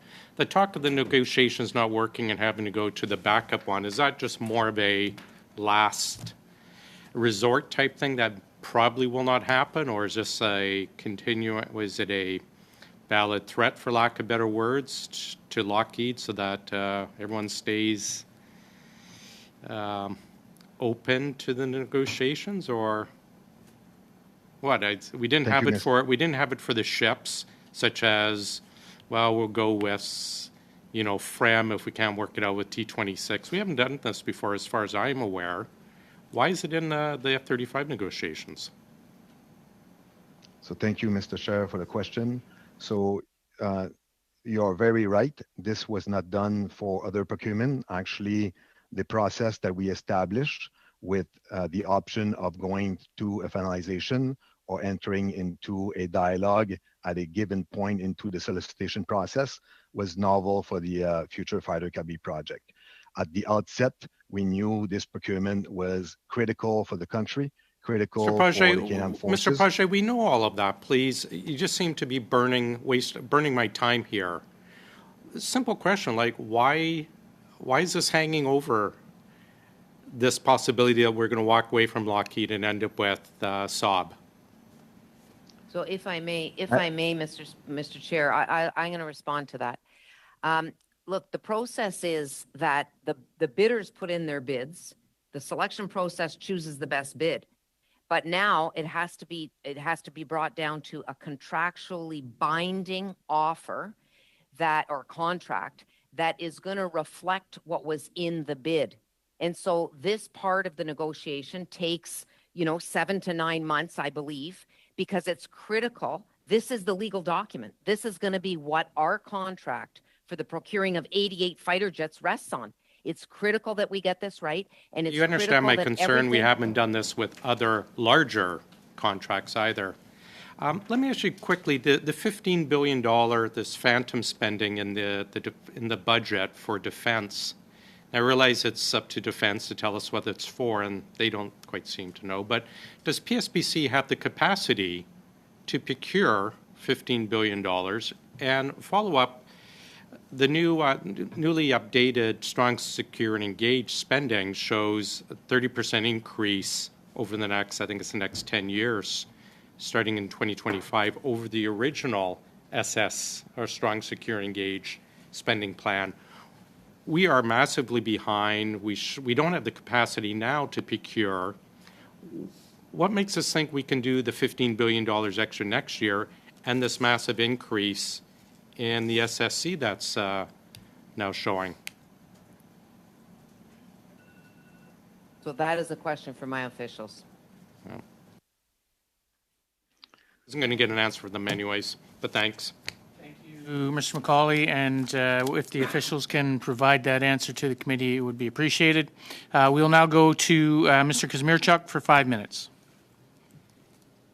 Well, thank you very much, Mr. Chair, and thank you so much, Minister, for sharing, for being here with us for 2 hours and sharing 2 hours of your time. And we've covered just a broad swath of questions, and so I really do appreciate your insight and sharing your expertise and your answers with us. According to the Canadian Council for Aboriginal Business, Indigenous people are creating new businesses at 9 times the Canadian average.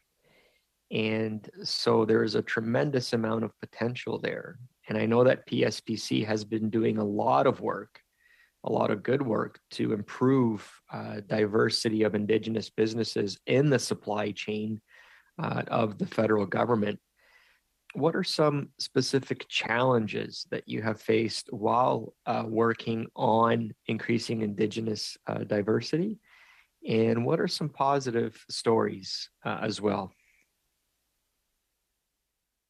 Well, thanks for that important question. There's many challenges faced. One of the biggest ones has been COVID-19. But in response to the pandemic, PSPC has actually awarded 41 contracts to self-identified Indigenous businesses. And the collective worth of those contracts is close to $200 million. It's actually $197 million. And it's been for in various areas like logistics, air charter services, accommodation, IT, professional services, and the like. And so I am committed to increasing opportunities for Indigenous businesses from coast to coast to coast. I know that we have more work to do here, but I really look forward to doing this work and moving forward. We have sent the 5% target as the floor, not the ceiling, and we are taking time to engage with Indigenous-led businesses in order to ensure that we completely understand the barriers and do everything we can to bring those barriers down, as well as providing supports, whether that be information opportunities, training as to how to access procurements. So we have been progressing. There's more work to do, and this is an area I really look forward to. Well, thank you very much, Minister, for that response. And I can tell you that locally, there's a local company in Windsor, Essex called Harbor Technologies that partnered with an Indigenous-led business company in Northern Ontario to produce PPE and specifically medical gowns as well. And so thank you so much for the work that you're doing in terms of bringing more access and more partnerships with Indigenous-led businesses across the country. I wanted to change gears a little bit and focus now on accessibility. And according to its 2022-23 departmental plan, in 2022-23 to align with the Accessible Canada Act and its regulations, quote, PSPC will use existing tools and leverage other mechanisms such as private sector property management contracts to roll out the next phase of the technical accessibility assessments. So I wanted to ask how that rollout of accessibility assessments is going for PSPC buildings in particular. I'm just curious how those accessibility assessments are faring. So I will turn it to my officials, but before I do, in terms of details on the rollout of that, I will just say that, you know, we are making the commitment that we want to make our buildings accessible. We want to reduce emissions. And we want to ensure that we are taking a leadership role in being responsible with respect to how we manage our buildings and what changes and construction that we do with respect to them. But I will hand it over to my DM to respond on the specifics of the rollout. Thank you, Minister, and thank you, Mr. Chair. We are indeed making progress on the accessibility assessments of our buildings. We're now at about 31% of the assessments complete, and we're on track to complete the entire inventory of buildings by 2024. And this is part of our broader accessibility plan. There's a requirement for every department to have an accessibility plan. We have an interim plan in advance of the requirements, and that is advancing. And one of the elements is to complete these assessments. We also have a very active program of work with the Parliamentary Precinct around the Welcome Centre and other features of Parliament, a very active advisory committee, which is advising us on such issues as universal design and accessibility by design, but it's a very active program to meet the aspirations of the Accessible Canada. Thank you, Mr. Thompson. Thank you. We'll now go into our fourth and final round, and in order that we finish on time by 3 o'clock, because people have plane commitments and other commitments that are there, we're going to go with 4 minutes, 4 minutes, 2 minutes, 2 minutes, 4 minutes, 4 minutes. We have 6 questioners, and we'll start with Mr. Lobb for 4 minutes. Thank you very much, Mr. Chair.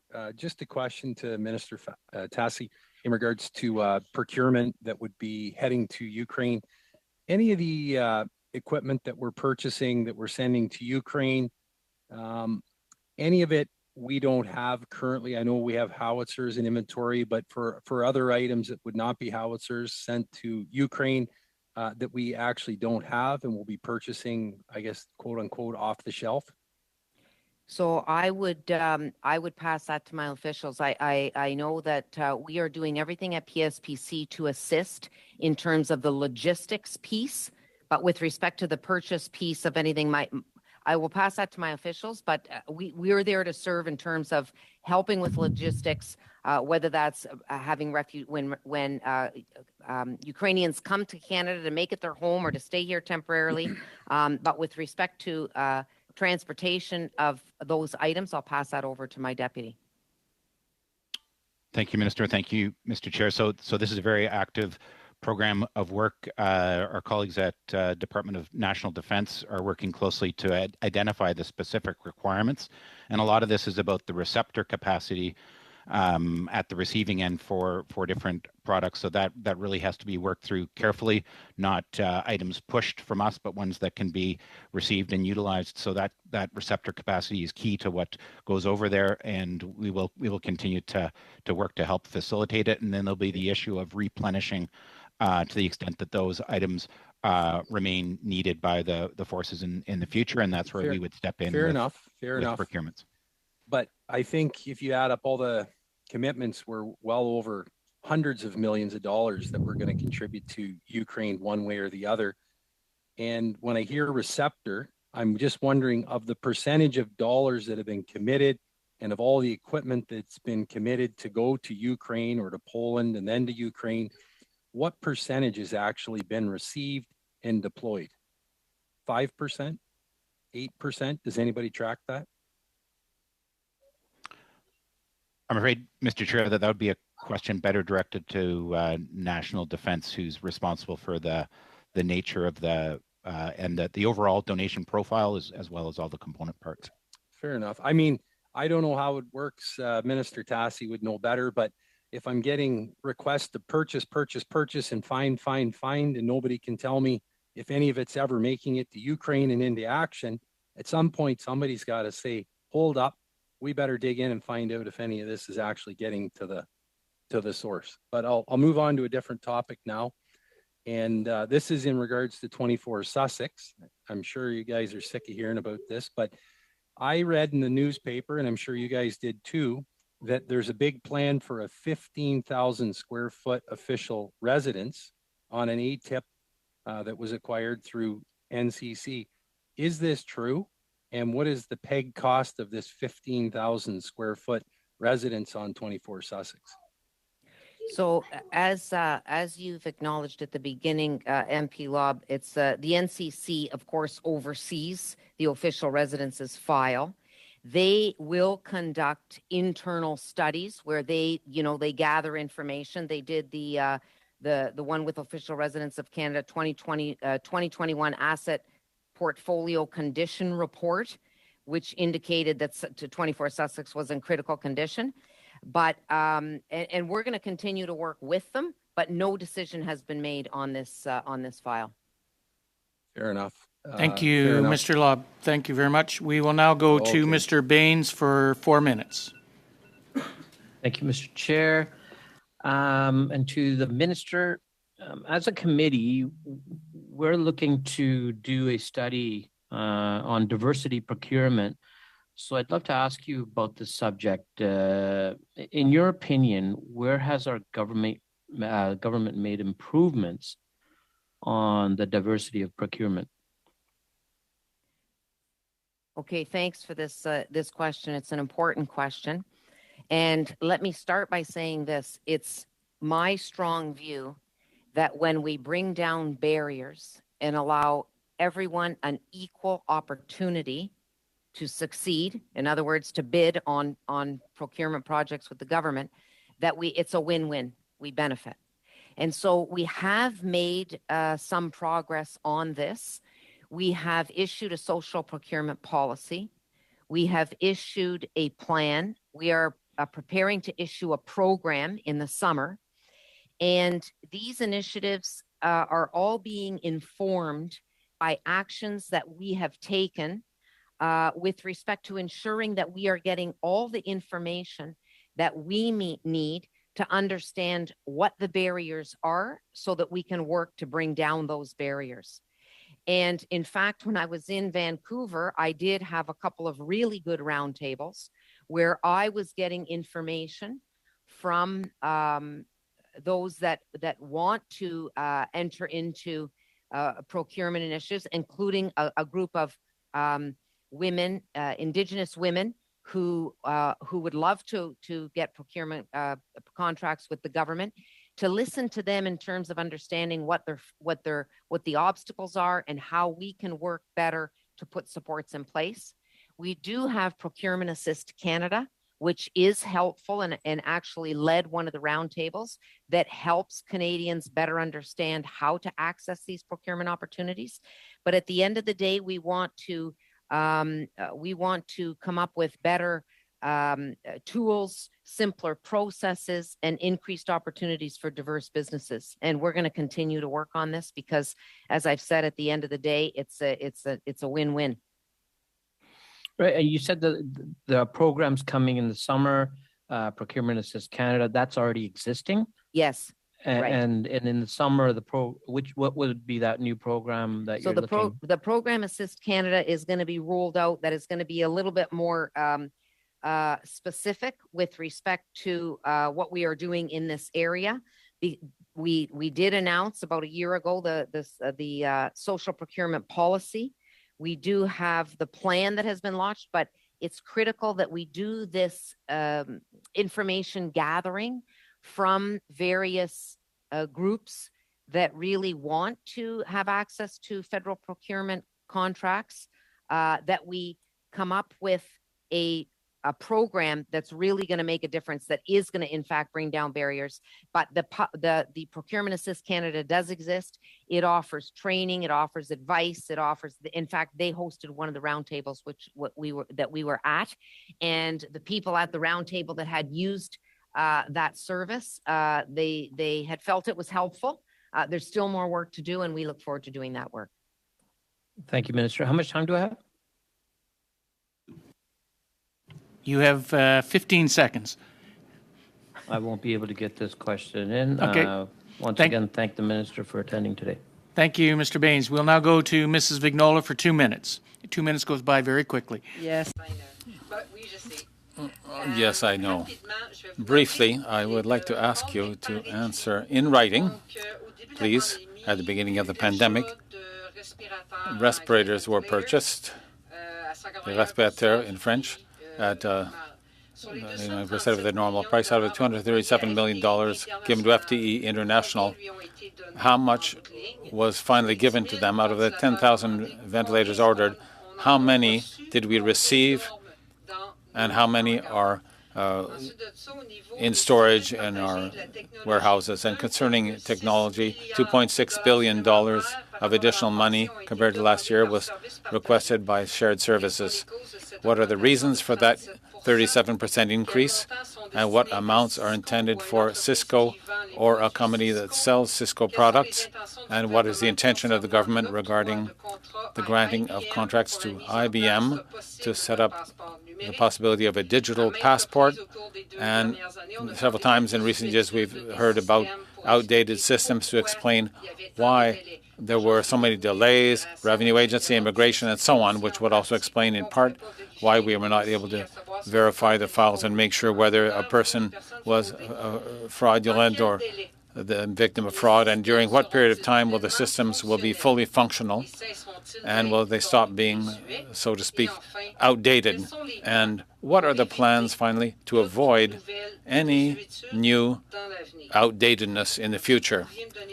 So if you could please give me all of that in writing. I know that it's six questions, but it's a lot. But with 2 minutes, you would have had time to answer even one of them. I'm aware of the time. Thank you very much once again for being with us and for having taken the time to give us a full 2 hours, which is highly appreciated.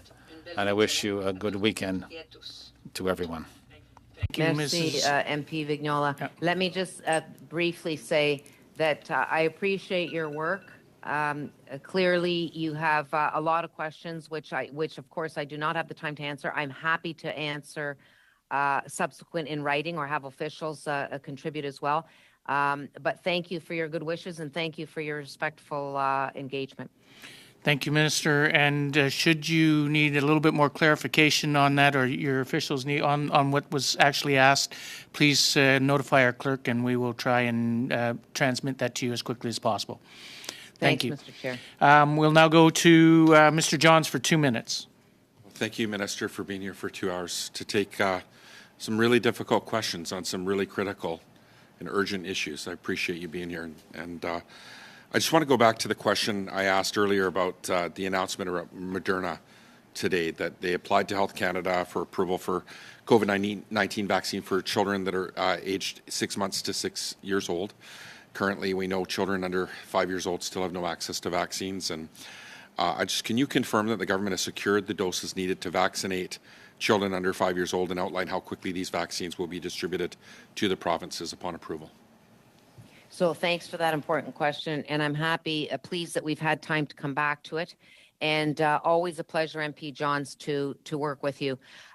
So look, good news on the Moderna front. I just had a call with them this week because the relationship is an important one, and they have helped save many lives in Canada. This announcement that the Prime Minister made today, I think, is absolutely fantastic. We want to increase domestic supply and production, and so that's exactly what we're going to do. With respect to your question, it was exactly why I had reached out to Moderna. We want to make sure that we do have the ample supply. I will say that we have 20 million doses with options for 15 million additional doses for both 2022 and 2023, and agreements are in place for a future supply of up to 95 million doses from 2022 to 2024. Those agreements are always on the latest formulations, and as you will know, the junior pediatric, which we're calling it internally because there is a pediatric, but this is a junior, is essentially a portion of the vaccine that we have in possession now. And so as soon as Health Canada gives the approval, we're very happy that we will have the supply. Thank you. Thank you, Minister, and thank you, Mr. Johns. We will now go to Mr. Paul Hughes for 4 minutes. Thank you, Chair. Madam Minister, I'd like to return to the famous $15 billion, and we have no idea what that money will be used for. We're here to talk about budgets. We're asking parliamentarians to vote, so we hold meetings, we talk a lot, and then we're asked to vote. So how can we vote when the government is not able to explain clearly where that famous $15 billion is and what it will be used for? I think this, again, Mr. Chair, I would send over to my officials, essentially a defense issue, but happy to have my officials respond.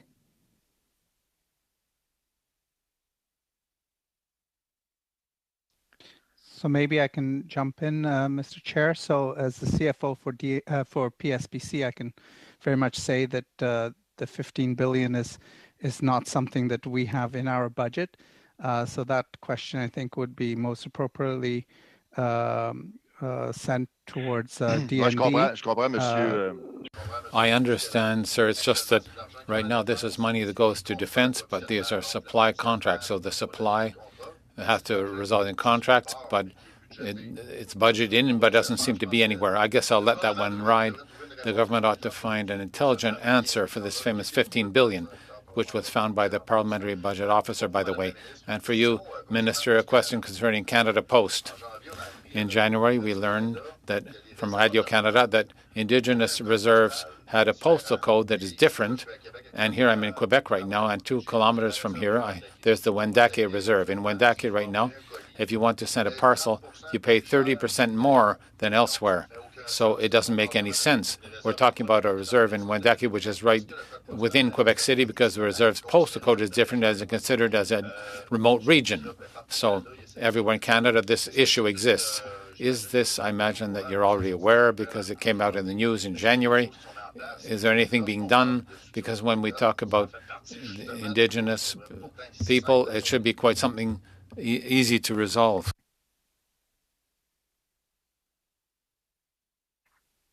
Thank you for that question. Yes, I am aware of this, the situation.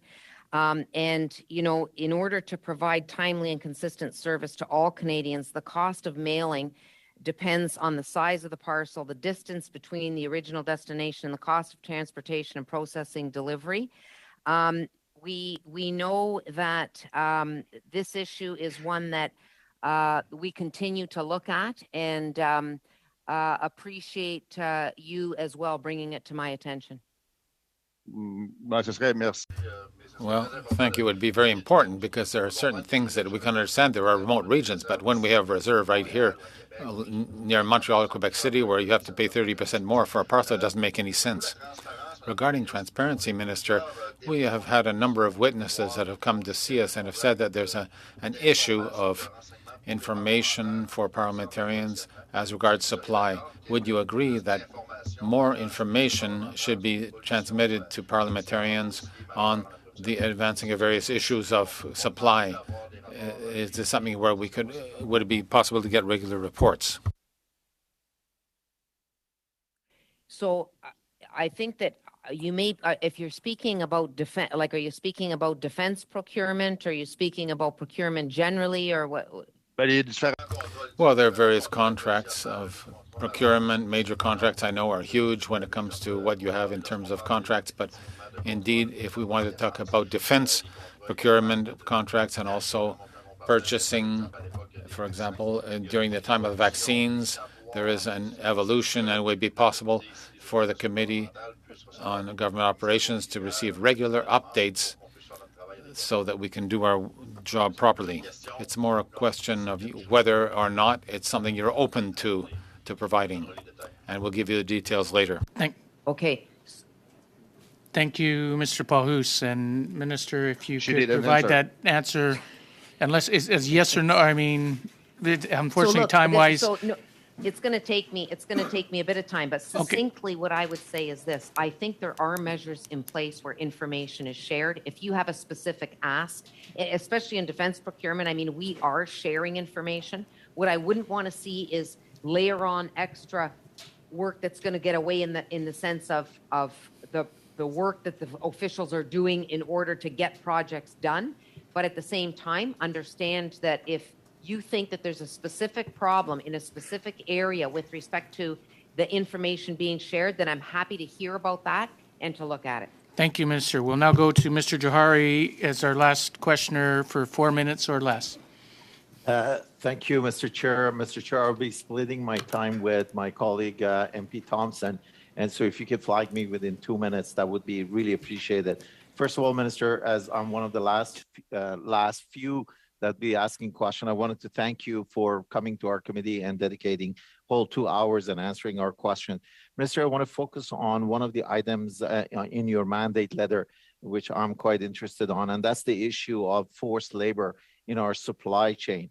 Can you share with us what is our government doing, and specifically what are you doing on PSPC on ensuring that Canada is procuring ethnically sourced goods, as well as the whole of the government vis-a-vis some of these our large corporations is engaged abroad, specifically in mining, ensuring that the resources that they use doesn't fall under forced labor or ethnically forced group to provide those services. I appreciate that. Thank you. So thanks so much, MP Johari. Before I answer, let me just say, because I don't think I get concluding remarks at this, look at really respectful dialogue, appreciate the questions that you've asked and the respect that you've shown, want to continue to work collaboratively with everyone to deliver for Canadians. This is the forced labor issue is one that's important to me. You know, previously I served as Minister of Labor and looked to move forward on this. I am delighted that in my mandate letter, it says that I'm going to work with the Minister of Labor to move forward on legislation to eradicate forced labor and supply chains. I think it's really important. We have made some steps forward, and they are important. So we have, for example, at PSPC, there's now terms and conditions in contracts that state that if there is forced labor that is used, we can terminate the contract. It gives us the power to do that. We took the, I think, a significant, maybe even unprecedented step of extending the forced labor ban in CUSMA to all imports. And we did that, I believe, in July. And that was an important step. So we are taking steps. We have taken steps. This is critically important. We know Canadians would not support any use of forced labor in our supply chains, and I look forward to continuing to work with the Minister of Labor and all colleagues in the House to come forward with legislation in this regard. Mr. Johari, you have 1 minute and 20 seconds. I yield that to Ms. Thompson. Thank you. I appreciate that. And Minister, the final question, I want to jump to the NSS, of course, being the MP for St. John's East and understanding the significance of the coast along Newfoundland and Labrador.